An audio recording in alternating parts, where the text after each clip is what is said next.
Assalamu alaikum wa rahmatullahi wa barakatuh. Musibye mtyanno bannaffe abatuuliriza kadde ka mawulire mu bufunze agesaawe 11 nze bbira bwa nusula okugakusomera.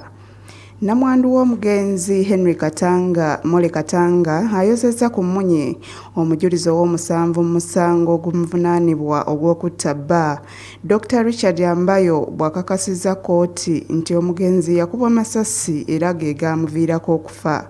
Obujulizi bwa Dr. Ambayo bubadde mu alipoota eraga nga bwe yazuula mu kwekebejja omulambo gwa Katanga era ng'eno gy'asomedde kkooti. Ate ky'ekitongole eky'ebibalo mu ggwanga ki Uganda Bureau of Statistics kitandise okukuŋŋaanya ebikwata ku bantu mu bitundu by'eggwanga ebirondemu okwongera okukakasa ebyava mu kubala abantu. Enteekateeka eno egenda kumala ennaku 5. Ebyo ng'obitadde ku bbali bw'Obwakabaka bwa Buganda nga buyita minisitule yabyo ey'ebyobulamu butegese olusiisira lw'ebyobulamu mu ssaza Kkooki era Kayi.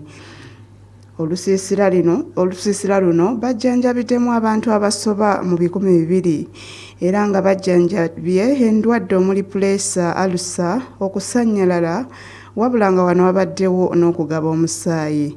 Mawulire gabadde mbumpimpi mu bujjuvu galinde ku ssaawa 3 ez'ekiro. Nkwagaliza akawungeezi akalungi weekuumire ku mukutu.